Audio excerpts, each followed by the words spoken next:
Hello, welcome to another episode of Crypto Charts. I'm Fausto Botelho, broadcasting from Brazil, and today we're going to talk about the Bitcoin standard. If you, like myself, think Bitcoin is going up and away, then the idea is that you stay in Bitcoin. So you purchase Bitcoin or you have Bitcoin, either in your wallet or in a broker. If you are just holding Bitcoin, you're going to keep it in a wallet. But if you're trading Bitcoin like we do, then you would want to keep it in an exchange. The biggest exchanges in the world are BINANCE and BitMEX. BitMEX for he who wants to risk and leverage his investments. I don't think I would recommend that to anybody that wouldn't be a professional with a large experience. But if you just want to trade without leveraging your capital, then you should go to Binance. If you're opening an account in any of these exchanges, please use the links that are in the description below, and you're going to be helping the channel.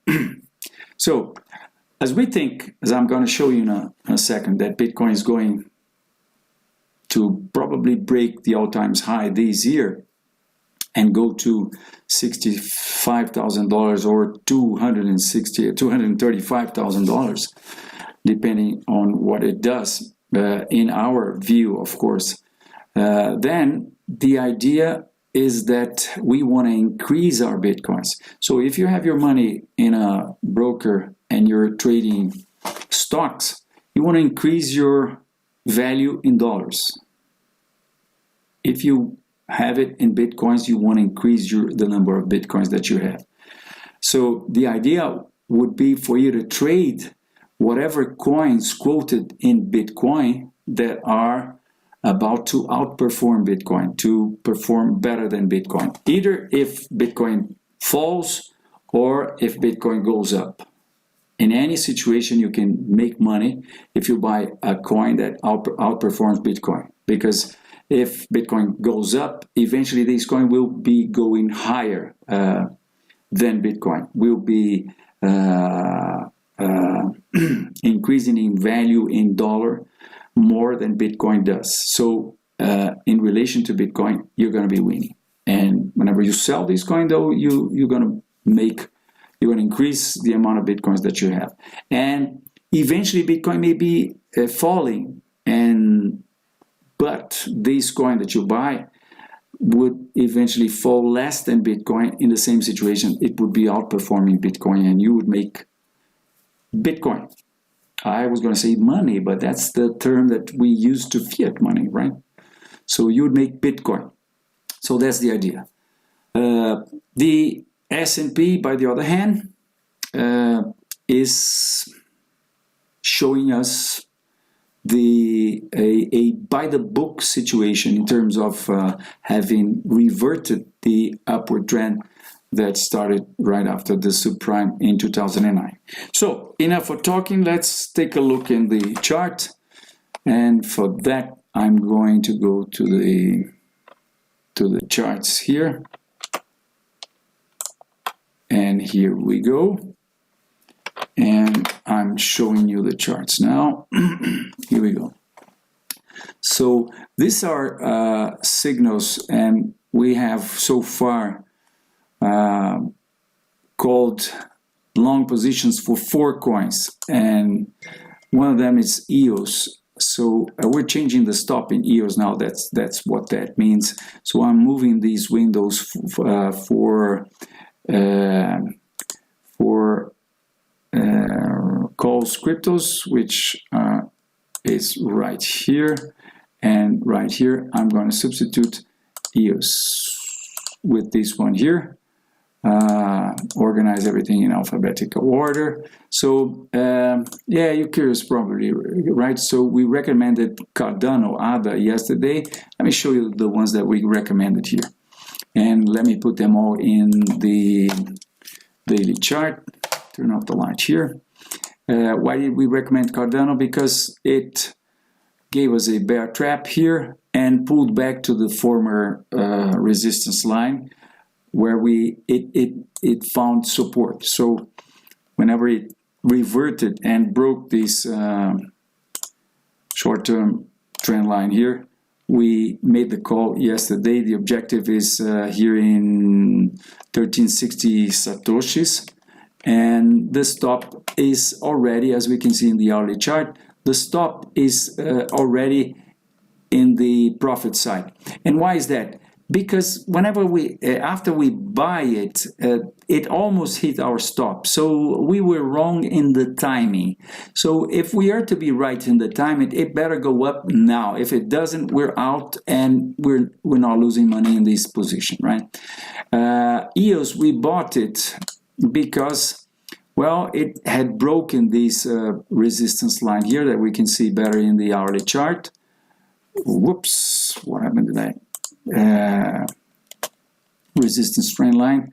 Yeah, well, here we go. It broke this resistance trend line, and then it broke this other one here. Whenever it broke this other resistance trend line in the hourly chart, we went long, and it came down a little bit, but then it went right up away. And we're in stop number 1, 2, 3, 4. Stop number 5. We just changed the stop now, as I showed you in the blade. We call it blade. These actually they're news that we receive. We call them blades. They're pop-ups in our terminal. What you're seeing here is our terminal. You can have it. It speaks Portuguese, but we're working to make it speak English. We should have done it just some 5 years ago, but we haven't, but we will. And we're also providing an option for TradingView to offer you, which is going to be free as well as TradingView, and it's going to have in the premium version, it's going to have all these features that I show you, you see me using here. So if you have Terminal Enfoque, then you're going to be receiving stops and recommendations in this pop-up web blade, as we call it. The other one is IOTA that we recommended yesterday as well, and we did it because, because the market produced us a bear trap in the all-time low. So that's very important in my opinion, and it also made what I think it's going to be called, because I think it's going to be achieving this, reaching this objective here, which is the projection of the inverted head and shoulders that I think happen here. So it's going very well, and in the hourly chart here I can show you why we changed the stop to the profit side already. Well, because it reached what we call the distance, original distance of the risk. That's the risk, right? From where we bought to the first stop.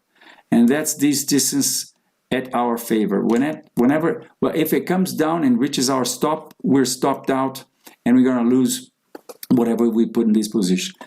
But if it goes in our favor, what do we win?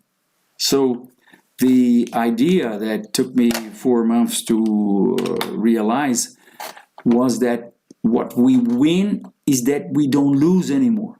So we move stops, we move the stop to the proximity of our entrance price. In the case a long position, we've moved it a little above. We were able to move it above, so we're in a profit, and we don't lose anymore. That's very nice because you're in the cryptocurrency markets, trading in a very volatile arena with no risk. This is beautiful. Yeah, give it a try. You're gonna like it. Our method.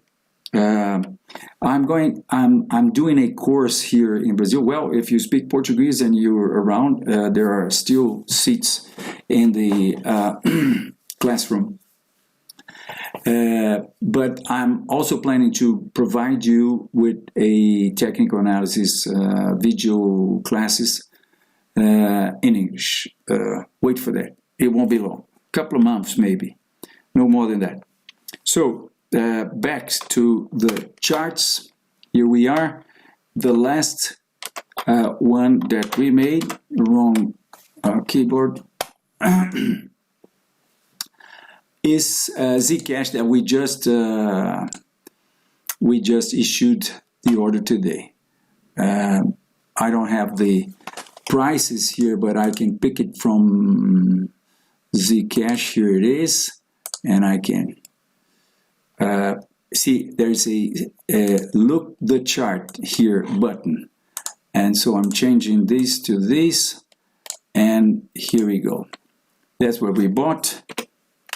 The market was 0.01010, which was right over here, and it's going up, and it's confirming the breaking of these all these resistance zone, at least for the moment. Objective is 0.0125. So now let's take a look in the S&P, and just remember that our analysis states that this upward trend market that started after subprime is being reverted, and the market is going to correct first Fibonacci level, 0.382, and that would mean a drop of approximately a third of the value of the S&P, which would mean a recession. We had a first gap closing in negative area. That's 35% to reach the first Fibonacci correction level. So having a short-term bearish trend now, as we have descending tops and descending bottoms, we're more close to the analysis. We're actually confirming the analysis. It's not yet confirmed. It will be confirmed only when the market breaks the support level here. This is important support level. But as it is entering a short-term bearish market, we're kind of confirming that this was just a pullback to the former support line that offered resistance, and also the market was unable to produce a higher top for the third time. That's the third top it produced. I must remind you that we are seeing the S&P indexed by the CPI, which means that I'm taking inflation out of this, okay? So this is it, and I think the S&P is coming to test this 2720, and if it breaks, then we're gonna have it's gonna have serious problems, and it might. Anyway, at any time now, it can start to fall like a bag of potatoes, as a friend of mine used to say. So we're in the verge of starting a bull market that eventually will end up in a crash, which I think is going to happen. Why do I think? Well, just because we had it in 2008. Nothing is done in 2008. I had the chance to listen to Mr. He was the former president of the England Central Bank. What's his name? Mervyn King. He's he's now a critical. He criticizes the system, as he wrote a book called the end of alchemy. Alchemy being, the things central banks do in order to keep things alive. And so he said, we had a problem. I think he was meaning himself, the president of the Europe Central Bank, Japanese Central Bank, and American Central Bank, and Fed. So we had a problem. We gave too much credit. So we had to solve that problem. What did we do? We gave more credit. I heard it twice, that guy saying. So nothing has been done in 2008. So I know that this is artificial because that's what leaked out of quantitative easings, 1, 2, 3, whatever. The market broke this resistance, this support trend line, and so it will start, in my opinion, a bearish market. And this bearish market has a potential, very big potential, to produce a awful down the hill here. So that's for the S&P. I want to show you quickly the oil, which is not telling us that we're going to have economic expansion. On the opposite, it's telling us that we might be seeing a contraction. And gold also. Gold is, well, sort of sideways, but as gold is a commodity, I think it's probably going to fall in the beginning, and then if it starts getting taken by a store of value, then it might go up. But it will depend on what's going to happen with Bitcoin, the cryptos. I think the crypto space is going to be it's going to have a benefited, whatever the word is, because the market cap of the cryptos is very small. It's just a tiny little bit of the money that is on stocks and hedge funds and whatever. So if a tiny little bit of that money comes into cryptos, the market is going to explode, as I think it's doing. So let's take a look in Bitcoin now, right? To see if that's really probably going to happen. So Bitcoin, as I've been saying here, I have deleted this first upward movement from zero, because nothing starts on zero. So I am now considering that Bitcoin started on $5, and then it starts wave 1, 2, 3, 4, 5, which produces wave 1 of the big cycle of Bitcoin. And then we had wave 2 in 2014 and 15, and then we started in 2015 wave 3, and that ended up in the top of December 2017. And then there is clearly a situation in which we had a contraction wave here, a corrective wave, because we had an impulsive wave downwards, and then a descending triangle, another impulsive wave, and then we broke this resistance trend line, and we're going up. So whereabouts should we go? Well, this is clearly also, triangles in between, a flag now. That's Bitcoin behaving by the book of a upward trend. Now, if Bitcoin, so I don't have the slightest idea about where Bitcoin is going. But if we ask the market, he can tell us, well, last time I went up. If you take only the last part of wave 3, which is 1, 2, 3, 4, 5, or in other words, wave 5 of wave 3, which is this segment we projected from the bottom here to here.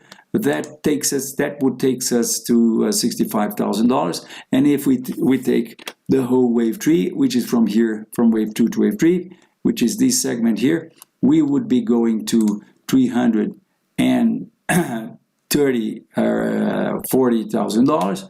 And considering that wave 3 is the smallest between wave 1 and wave 3, because if we take wave 1, then we would be talking about Bitcoin going to $700,000. So that's what I mean when I say that we think Bitcoin is going up. So we want to hold Bitcoin and try to increase whatever we have. That's why we keep taking a look in some cryptos, and I'm going to show you the cryptos that we think might outperform Bitcoin. My voice is going away. I'm getting out of a flu. Fortunately, I've cured it, but it's still knocking the door here. So what do I do here? Change to the charts. Check if I'm showing the charts. Yeah, here I am. And here are the cryptos that we're keeping an eye on. Here they are.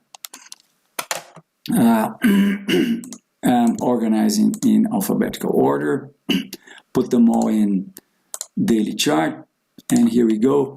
Bitcoin. So where do I think is Bitcoin in the near term? Well, Bitcoin has these resistance levels here. It just broke one. That was the top of July last year, which was 8,500. It's flagging up above that former resistance level. So I think it's going to the next one, which is 10. But us projecting this upward movement here, we reach to 12,000. I think this flag might make Bitcoin just pass by 10,000, which if happens, is going to be showing a very very big strength of Bitcoin, right? It's going to be showing its muscles, but probably it's stopping by 10,000 to take a coffee or a cup of tea or something, and then we're going to deal with the 12,000. Let's see if that happens. So forget about altcoins. No, there are altcoins which are, for instance, Chainlink. We're keeping an eye on, and why is that? So these altcoins we think might eventually outperform Bitcoin. If you buy them, one of those, and it actually goes up. All these coins that I'm showing you here are quoted in Bitcoin. That's Link, BTC, Bean. Link, BTC, and Binance. So Link was launched, and then it traded sideways, and then it broke resistance, and then it came back, entered the former resistance again, and then it tried to break it, and then it produced what I think was a double bottom here, and then it went up, and then it fell down like hell, and then it held in this former resistance line. So I think it's probably just pulling back.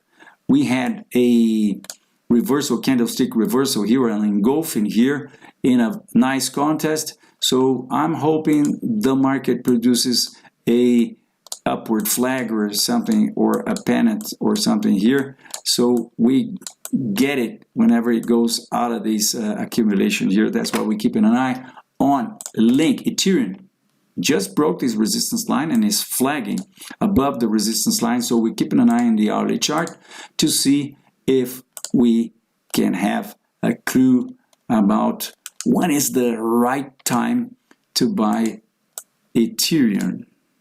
Is Ethereum going to be keeping its second position in the coin market cap ranking?